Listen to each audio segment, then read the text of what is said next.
Moi puis mes amis, on se sent seul. Alors j'ai décidé de faire des recherches pour savoir qu'est-ce qui est bon pour les sites de rencontres et pourquoi c'est difficile de trouver l'amour en 2024. Venez avec moi.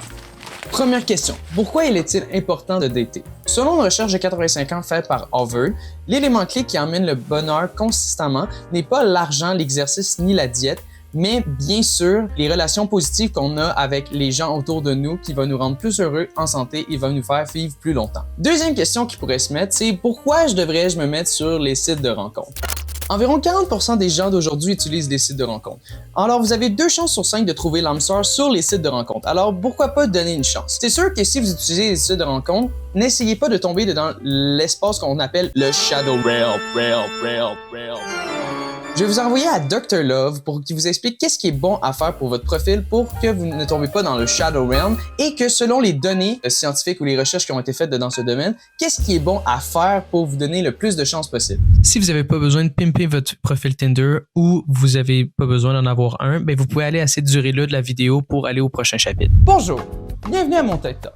Aujourd'hui, qu'est-ce que je vais vous parler? Comment pimper votre profil de dating. Je suis un docteur que j'ai fait mes recherches là-dedans. Je suis accompagné de mon assistant Pitbull.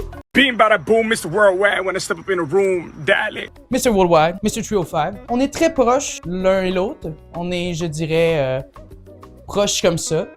Si sur ton profil, tu as une photo d'un toi avec un poisson, tu devrais te poser des questions. Il y a plusieurs choses qui devraient te dire j'ai pas de like. Pourquoi? Et je suis là pour ça. Aujourd'hui, on va expliquer tout pourquoi. L'idée est que je recherche à créer mon groupe d'amis des meilleurs profils. Alors, pourquoi pas vous éduquer vous aussi, parce qu'il y en a qui en ont besoin. La scène de rencontre, là, faut qu'elle soit meilleure, guys. Et c'est dégueulasse des fois, genre. Alors, on va aller par étapes. Les 3 affaires qui sont très importantes, les photos, la biographie, l'algorithme. Premièrement, les photos. Qu'est-ce qu'il faut pas avoir? Faut pas avoir trop de selfies. Le maximum de selfies que tu devrais avoir, c'est un selfie sur toutes tes photos. Le monde aime plus les personnes qui ont des photos, un appareil photo normal ou un appareil photo de caméra. Faites juste demander à votre ami ou quelqu'un de vous prendre en photo dans un bon angle, tant qu'elle est de qualité. Qu'est-ce qui est bon? Les photos de groupe. C'est important de dire que tu as une vie sociale. Quand je dis une photo de groupe, là, c'est une photo de groupe avec tes amis. Ou qu'on peut bien te voir t'es quelle personne dans les 4. Parce que si, genre, exemple, t'es dans un groupe d'amis et qu'il y a 10 000 personnes et la personne doit jouer à Où est Charlie pour trouver t'es où, que t'es juste au fond, genre, ça sert à rien. Qu'est-ce qui est pas bon? Si t'es un fucking douchebag ou que t'as une photo avec le sexe opposé et que t'as juste une photo avec le sexe opposé, exemple dans un bar ou n'importe quoi, les personnes vont poser des questions. Ils vont se demander, yo, c'est-tu des amoureuses? Est-ce que t'es un player? Est-ce que t'as juste des amis filles? Fait que c'est important de ne pas juste avoir des photos avec des filles. Le monde veut se concentrer sur toi. C'est pas bon aussi d'avoir une photo avec un bébé. C'est-tu ton bébé? C'est-tu pas ton bébé? On s'en fout que ce soit ton neveu pis t'es comme, j'avais une belle photo avec mon neveu. Fuck off. Donc, si t'as un enfant, tu peux le mettre parce qu'au moins fais juste dire que t'es maman. Mais si t'as une photo avec un enfant pis t'es pas maman, ça sème la confusion. Le monde va moins te swapper. C'est comme ça marche. Photo de famille. Ça se peut que t'aies une belle photo avec ta soeur, ton frère. You know. C'est good, mais genre, ça a l'air clairement d'un couple, ça. Tu veux pas te retrouver sur le jeu d'Instagram, est-ce que c'est un couple ou est-ce que c'est son soeur et frère? Fais juste pas mettre une photo avec ta soeur ou ton frère. Fait que qu'est-ce qui est bon en tant que tel? Qu'est-ce qui est bon dans les photos? Bizarrement, c'est bon d'avoir une photo qui est en noir et blanc. Augmente les chances de swiper par 106% vers la droite. Ce qui est juste fucking insane selon les recherches. Mais c'est ça. Fait que normalement, une photo portrait ou une photo casual, juste en avoir une en noir et blanc, c'est très bien d'en avoir une. Sourire. Sourire est toujours bon. Personne veut une bad bitch ou genre quelqu'un qui a juste pas d'émotion qui est comme... Ouais, j'aime ça, genre. Personne veut ça. Souriez sur vos photos, ça vaut la peine. Ça va juste vous emmener du positif. Et essayez d'avoir des positions un peu plus naturelles. Le monde sont attirés par les photos qui sont plus naturelles aussi. Écrivez photos candides et normalement vous pouvez avoir des exemples à partir de là. Pas de vieilles photos, mettez des photos récentes parce que c'est ça qui est important. Le monde veut savoir à quoi que tu ressembles en ce moment. Ils veulent pas se faire avoir le sentiment d'être catfish. Il y a plus de 3 ans, j'avais pas les cheveux longs, pas de barbe. Pas juste des close-ups. Vous devez avoir au moins une photo qui montre votre corps au complet. Ça fait qu'on dirait que vous cachez quelque chose. Le monde, il aime ça, les gens qui ont de la confiance. Alors, soyez pas gênés de vous mettre une photo de vous avec votre corps au complet. Le monde aime ça. On aime ça, les gens avec de la confiance. Tu peux choisir. Il y a une bonne manière de le show-off. Exemple, ici, si tu le show-off ou que t'es au gym et tu t'es juste hit up one of those. On s'en calisse. Si tu veux show-off, exemple, tes muscles ou tout ça, fais quelque chose qui fait que tu as le besoin de le montrer. Un peu comme une activité physique. Si tu fais une course, si tu as été... Là, on voit un gars en nature. Ça veut dire qu'il est aventureux. Il sort dehors. Il a touché du gazon pour une fois. Ça, c'est important. On peut show-off les muscles de cette manière-là. Mais pas en chest, au miroir, fucking selfie, trop cliché. Les photos avec le même outfit. Vous devez avoir en moyenne 6 photos sur votre profil. Si tu portes le fucking même t-shirt, ça va pas marcher. Le monde va dire, bro, il y a juste une garde-robe, là. Tu veux pas être Mark Zuckerberg. Montre que t'as un peu de variété dans ta garde-robe. Fait que, qu'est-ce qui est bon? Première photo, obligatoirement, photo portrait. Le monde veut voir ton visage, beau sourire, mais c'est une photo plus rapprochée la plupart du temps, la première photo. Très belle photo aussi qu'on peut avoir ici. Photo avec des animaux. La plupart des gens aiment les animaux. Vous n'êtes pas obligé d'en avoir une, mais ça fait très succès que vous avez une photo avec un chat, un chien, un lama la fois que t'es allé, une érablière. Là. Si t'as une photo où t'as été à un mariage et t'as été plus ou moins chic, c'est très bien de la mettre. C'est bien d'avoir une photo avec un outfit qui fait que tu peux être un peu plus fancy. Mettre une photo de ses loisirs. J'espère que t'en as un. Le monde sont intéressés par les loisirs. À place de dire dans la bio, mets une photo. C'est bien de pouvoir montrer une photo d'un loisir pour montrer que tu as une vie autre que swiper à droite sur Tinder. Photo de nature. Parce que ça se peut que t'as juste gamé 40 heures de suite à Baldur's Gate 3. C'est important de dire que t'as touché du gazon, ok? Que t'es pas tout le temps en train de fucking jouer à League en compétitif, ok? Et vous pouvez prendre une photo de gang, une photo de groupe comme que je vous ai expliqué. On avait une journée thématique de pirates. Voici une photo avec les boys. C'est good! Ça, vous pouvez bien spotter c'est qui. Ça va bien marcher. Aussi, si vous n'êtes pas sûr des photos que vous voulez mettre sur votre profil, vous pouvez tout le temps demander à vos amis. Vos amis sont vos meilleures personnes pour dire des commentaires. C'est bien d'avoir des commentaires et du feedback pour être sûr que on améliore tout le temps notre profil, qu'il ne reste pas tout le temps pareil parce qu'on pense que c'est le best. Il y a tout le temps des meilleures manières de s'améliorer là-dessus. Bonus, une photo de voyage. Si vous aimez voyager, vous pouvez mettre une photo de voyage. Juste une, à place de dire « Oh my god, j'aime une personne ou qui aimerait voyager » ou « Je suis une personne qui voyage beaucoup ». Majorité des gens aiment voyager. T'as pas besoin de le dire, mais tu peux la mettre. Tu peux la mettre. La mettre, c'est correct. L'énoncer un peu moins. Alors, on est rendu à la section de la bio. Alors, la bio, qu'est-ce qu'il faut mettre? Il faut être original et éviter les intérêts généraux. Qu'est-ce que c'est les termes les plus généraux qui sont mis, ok? Il faut mettre quelque chose qui est original. Vous pouvez pas faire comme genre « Ah, j'aime voyager » et après, c'est quoi j'ai mis comme meme? « Ah, puis que j'aime plus les chiens que toi », genre. Mais t'es pas des affaires basiques, là. T'es sur un marché d'une compétition. Il y a d'autres gars. Fait que si tu vois juste quelque chose qui copie quelque chose, les gens vont être tannés. Sois original. Montre un peu de ta propre humour, de qu'est-ce que toi tu aimes, là. Faut pas que ce soit trop long. Parce que, bien sûr, quand tu swipes, c'est bien, la plupart du temps, on lit. Mais si t'as écrit un fucking roman, ça va pas bien, là. Genre, je veux pas faire des fucking maths à savoir si je suis un fucking plus 17 ou je suis un négatif 3. Faut pas juste mettre votre bio Instagram. Non, je suis pas là pour juste te follow sur Instagram. I don't fucking care. Soyez pas cette personne-là qui explique tout en emoji ou qu'on dirait que c'est des fucking hiéroglyphes ou que je dois essayer de comprendre c'est quoi ta personnalité.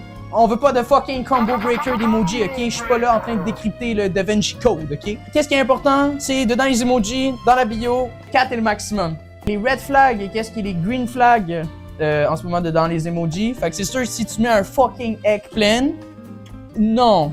Fait que les bios, quoi faire? Les applications sont faites pour que les utilisateurs soient picky. Fait que l'originalité est importante, comme j'ai dit un peu avant. Essayez de ne pas mettre les mêmes pick-up lines déjà entendues 10 000 fois. Genre, vous pouvez mettre des pick-up lines. Si tu fais genre top 10 pick-up lines for Tinder, la majorité du temps, les filles vont l'avoir entendu. Mettez votre sens d'humour. C'est bien de mettre son sens d'humour. 23% ils écrivent fuck all. Et 60% écrivent moins de 30 mots. Alors, tu dépasses déjà si tu écris quelque chose dans ta bio. Fait que tu dis que tu regardes pour quelqu'un avoir du fun. T'es des mauvais films, checker les bands locaux. C'est unique à soi-même. La bio, il n'y a pas de trucs spécifiques à faire qui fait qu'il est bon, mais il y a des trucs spécifiques à ne pas faire, ce que j'ai expliqué. Alors, soyez vous-même, original, drôle et très bien, et potentiellement, ça va vous aider. Alors, l'algorithme. Si vous ne saviez pas, environ le 2/3 et le 3/4 des personnes qui utilisent les dating apps sont des gars et le quart sont des filles. Alors, les filles ont la faveur qu'ils ont très facilement des matchs, ce qui fait qu'ils sont overwhelmed avec des gars qui sont de la shit ou qui vont juste écrire « Hey, yo, ta journée est comment? » Et sinon, les gars, vu que c'est plus difficile, tu veux que l'algorithme soit en ta faveur. Tu veux pas être envoyé comme Jimbo au Shadow Realm. C'est important de prendre ça en considération que l'algorithme est fait d'une manière qui est contre toi. Alors, tu veux qu'elle soit faite pour être avec toi. Premièrement, la plupart d'entre vous utilisez Tinder sur l'application de cellulaire. Saviez-vous que l'application est aussi sur desktop? Vous êtes genre, what the fuck? Tinder, il aime ça, les utilisateurs qui utilisent Tinder sur le desktop, parce que le monde, c'est comme un outil ou une manière d'utiliser Tinder qui est pas beaucoup utilisé. Alors, ceux qui l'utilisent, la plupart du temps, la compagnie aime ceux qui utilisent leurs produits d'une autre manière. Alors, c'est bien d'utiliser sur Tinder, sur son ordinateur, que vous trouvez potentiellement weird, mais ça l'aide. Complète ton profil. La plupart du temps, les gens complètent pas leur profil à 100%. C'est important que vous complétez votre profil au complet. Ça vous donne plus de chances de le montrer. Linkez votre Instagram, linkez votre Spotify. Quand vous complétez votre profil avec eux, ils vont plus souvent être mis à vous mettre de l'avant à comparer des autres. Qu'est-ce qui est pas bon à faire? Je sais, les boys, vous pouvez être un peu sec ou thirsty, comme qu'on dit, ou désespéré, OK? Et que vous hit le one of those, là, du swipe juste à droite, genre, sur toutes les filles. Bizarrement, Tinder est pas là pour que tu aies juste de l'attention. Ils sont là pour essayer de faire des matchs. Alors, si tu fais juste faire droite à n'importe qui, ils vont savoir que tu es juste là pour de l'attention. Alors, il faut être sélectif sur c'est qui qu'on veut swiper à gauche et à droite. Et si vous prenez le temps de regarder toutes les photos et de lire le profil de la personne, ils vont voir que vous prenez le temps de regarder les profils des autres. Alors, ils vont vous monter dans le système pour vous mettre de l'avant. La localisation. La plupart du temps, c'est pas bon d'utiliser juste à une place. Fait que, exemple, que vous allez voir quelqu'un à Montréal. OK? Un ami à Montréal. C'est bien d'utiliser la localisation à Montréal, comme ça va vous montrer d'autres personnes de ces environs-là et ils vont dire « Ah, il se déplace un peu » et il va voir d'autres personnes potentiellement dans ce secteur. Alors, si vous déplacez un peu, utilisez l'application, ça peut vous aider. Laisse pas un match sans message. Si tu le swipes à droite, c'est parce que sûrement que tu l'as trouvé cute, puis lui, il t'a trouvé cute, vice-versa. Fait que si vous matchez, l'algorithme aime que tu vas envoyer un message. Si t'écris juste pas un message, ils vont être genre « Bro, what the fuck? Tu fais quoi, man? » Fait que c'est important que si t'as un match, que tu écris un message, ça va te booster potentiellement. Fait que le temps d'utilisation. Les gens utilisent les apps d'application à des moments plus opportuns que d'autres. Fait que si t'es genre à fucking 6h du matin ou t'es dedans genre le fucking 2h du matin, bro, y a personne de connecté. Le monde, la plupart du temps, il swipe entre 6h de l'après-midi à 22h le soir. Ceci est le moment propice où que le monde sont actifs. Le monde sont plus intéressés à swiper s'ils voient que la personne a été récemment actif. Alors, soyez le plus souvent, la majorité du temps, actifs pendant que le monde sont actifs. Fait qu'entre 6h de l'après-midi à 22h le soir, je dirais. Il y en a qui se demandent, devrais-je payer pour un abonnement? Vivant dans un monde capitaliste, si tu veux être mis plus vers l'avant dans l'algorithme, c'est sûr que si tu payes la business, ils vont te mettre plus de l'avant. C'est dépendant aussi comment que tu cherches l'amour. Tu peux payer parce que la plupart du temps, ils font que tu peux avoir plus de swipes, tu peux être mis plus vers l'avant. Je sais que sur Hinge, t'as genre 5 likes, mais après t'as genre un nombre de likes illimité sur Hinge. L'affaire, c'est que c'est cher, dépendant lequel, là. Et dépendant qui vous êtes aussi, ça va être plus cher ou non. Sur Tinder, dépendant de ton âge, c'est plus cher. Comme si tu es un gars de 20 ans, ça va pas être le même prix que si tu es un gars de 30 ans.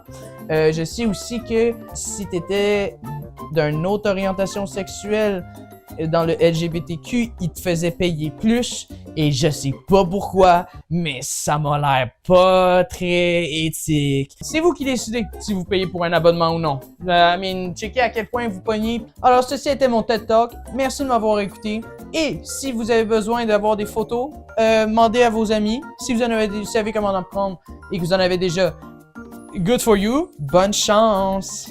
Merci Dr. Love de nous avoir présenté ça. Après, j'ai décidé d'aider mes amis à avoir des meilleures photos en les aidant à être leur photographe pour une journée, juste pour prendre des belles photos de eux qui pouvaient les prendre des meilleurs angles selon les statistiques qui sont faites. Fait que, JP, veux-tu nous parler de ton expérience de photoshoot? J'ai un employé que je paye pas. On a une bénévole. J'aime être une bénévole. J'aime ça que le monde y participe. Tout le monde aime ça se faire prendre en photo. Ben, non. Ah, tout le monde adore. Aime ça avoir des belles photos, mais C'est pas vrai. se faire prendre en photo. Fait qu'il faut gager juste pour que ce soit plus naturel pour le monde. Ça se peut que tu as été un peu dedans ce cycle où tu as downloadé une application et après tu l'as effacée parce que tu l'aimais pas, tu l'as downloadé, tu l'as effacée, jusqu'au point que tu as eu une écœurantite et que tu veux plus être sur les sites de rencontres. J'ai demandé sur Instagram quelles étaient les opinions des gens sur les dating apps et le dating moderne. La plupart des gens ont une opinion négative sur le dating qui peut se résumer à des problèmes de commitment à chaque situationship, swiper non-stop pour pas avoir de retour et que c'est drainant d'essayer de trouver l'amour dessus les applications. Au point que ce n'est plus humain et on dirait qu'on est juste sur TikTok. Swiper. Malgré tout, les sites de rencontres sont faits pour que vous soyez extrêmement picky et que vous aimeriez avoir votre idéal personne que vous aimeriez avoir. Alors, les préférences des gens ou le type de personnes qu'ils cherchent peuvent être un peu distorsionnées de la réalité qu'ils peuvent avoir en tant que telles. Plusieurs personnes sur les sites de rencontres cherchent des prom dates, alors qu'ils devraient chercher des ideal lovers qui pourraient aimer avec eux. Mais c'est pas aussi simple que ça. Il y a plusieurs groupes qui peuvent se faire discriminer, même à faire preuve de racisme envers ces applications-là, qui font qu'ils n'ont pas des valorisations pour trouver de l'amour dessus les applications. Et en tant que tel, juste pour les hommes, seulement 20% sont vraiment plus partagés que la moyenne en tant que tel sur les sites de rencontres. Alors, c'est vraiment un grand challenge si vous voulez vraiment vous sortir du lot. Alors, ça se peut que les sites de rencontres sont juste pas pour vous. Selon mes expériences personnelles, quand je fais un compte avec mes meilleures photos, ma description qui m'écrit le mieux et que je suis l'algorithme qui pourrait bien m'aider, le résultat fait que je n'ai pas eu le meilleur dessus, c'est les applications de rencontres. Mais quand je fais un compte où que je sors mon côté un peu plus humoristique, ça marche beaucoup plus parce qu'il y en a beaucoup qui prennent les sites de rencontres comme un jeu ou juste genre pour passer le temps, ils sont dessus, mais ça n'aboutit à rien. En même temps, ça dépend c'est quoi que le monde y cherche dessus, c'est très différent. Mais le plus surprenant, c'est le compte qui a le plus marché, c'est quand j'étais une croquette de poulet sur Tinder ou que je m'avais mis le plus classique, mais en étant juste une croquette de poulet. Alors, il y a un problème qui vient. Est-ce que c'est moi qui est whack et qui est pas autant bon pour les sites de rencontres ou les filles sont trop hungry for some meat? Alors, si les sites de rencontres ne marchent pas pour vous ou vous ne voulez pas les utiliser, il y a toujours le choix de rencontrer en vrai. Mais là, la vraie question. Alors, comment rencontrer du monde en dehors des sites de rencontres? Selon le livre How to Not Die Alone de Logan Ury, qui est une spécialiste en comportement qui est maintenant revenue dating coach et qui aide Hinge à trouver les utilisateurs des bons matchs. Alors, il y a plusieurs manières que vous pouvez faire pour vous aider à trouver des gens pour vous en dehors des sites de rencontres et voici quelques exemples. Premièrement, allez à des événements. C'est pas en restant chez vous que vous allez trouver l'amour, alors sortez à des événements ou des activités pour vous rencontrer du monde. Mais allez à des bons événements. Et quand je dis des événements, c'est des événements qui pourront ressortir le meilleur de vous. Alors, on va aller à un petit graphique. Voici la matrice de décision d'événements. Les deux variables de ce graphique est la probabilité d'interagir avec d'autres personnes et la probabilité d'apprécier l'événement. Vous devriez être à un endroit que vous allez avoir des grandes chances d'interagir avec des gens, mais que vous allez autant aimer parce que ça va faire sortir le meilleur en vous. Si vous n'avez pas soulevé des poids lourds, vous n'allez pas à une classe pour deadlift. Une clinique pour aider à réparer votre vélo. Vous n'allez pas aimer ça, mais vous allez rencontrer beaucoup de monde. Une représentation de cinéma d'un film que vous aimez beaucoup, ben vous n'allez pas parler à beaucoup de monde là-bas, mais vous allez aimer l'expérience que vous avez. Alors, exemple, que vous aimez un auteur et vous aimeriez aller à un club de livres, vous pouvez vous rendre là, comme ça vous allez parler avec des gens, vous allez aimer l'interaction que vous allez avoir avec, et il y a des grandes chances que vous pouvez avoir des nouveaux amis ou des nouvelles relations à partir de cela. C'est sûr que c'est mieux que vous allez tout seul, parce que sinon vous allez moins avoir l'élan d'aller rencontrer des nouvelles personnes qui pourraient vous garder vers l'arrière pour pas rencontrer les nouvelles personnes. Deuxièmement, demandez à vos amis et votre famille de vous matcher. Vos amis et votre famille sont les meilleures personnes qui vous connaissent. Alors, c'est sûr que si vous leur demandez de matcher avec quelqu'un, ils vont vous donner une personne qui pense qu'il serait bien pour vous et vous pas donner de la merde, normalement, là. dépendant de votre famille puis vos amis, là, j'espère qu'ils sont bons vos amis pour ça. Là. Il y a plusieurs étapes que vous pouvez faire pour essayer de demander à vos relatifs de vous matcher avec du monde. Vous pouvez demander à des gens de vous matcher, dites-leur ce que vous cherchez, envoyez-leur des belles photos de vous, dites oui à des dates, donnez du feedback à vos amis selon ces dates que vous êtes allés, et vous pouvez même offrir des récompenses ou des incitations. Dans son livre, Logan Ury explique qu'une de ses clientes a déjà donné une récompense de 1000 $ à quelqu'un qui allait y trouver l'amour de sa vie. Alors des fois, ça peut motiver les gens à vous présenter des gens si vous leur offrez une récompense ou des incitations aussi à vous trouver l'amour. Alors, il y a plusieurs étapes que vous pouvez faire si vous voulez aider vos amis à matcher avec quelqu'un que vous aimeriez leur présenter. Premièrement, il est important de checker votre liste de contacts pour savoir qui est encore célibataire, parce que tu veux pas matcher avec quelqu'un déjà en couple. Et après que vous avez l'idée de matcher deux personnes, contactez la personne qui est plus picky ou que vous connaissez le mieux pour savoir si ça y intéresse. Si ça y intéresse, soit que la deuxième personne ils dise non, alors expliquez juste gentiment à la première personne pourquoi elle a dit non. Si les deux disent oui, il est important de juste les connecter ensemble dans une conversation de groupe et vous pouvez commencer la conversation en leur disant d'essayer de trouver 10 idées de dates qu'ils pourront faire ensemble. Au début, c'est sûr que vous êtes genre le middleman, fait que c'est un peu important de vous assurer que tout va bien, mais après ça, vous pouvez leur laisser de l'espace. Parce que leur laisser de l'espace va être important de savoir s'ils aiment ça être ensemble ou vous êtes juste un groupe d'amis. Et si vous faites des parties, c'est vraiment une bonne manière plus normale que de se faire rencontrer et ils sont moins un peu forcés à travers ça. Fait que si vous pouvez organiser un party ou inviter une personne à un party si vous voyez que les deux personnes pourraient bien matcher ensemble.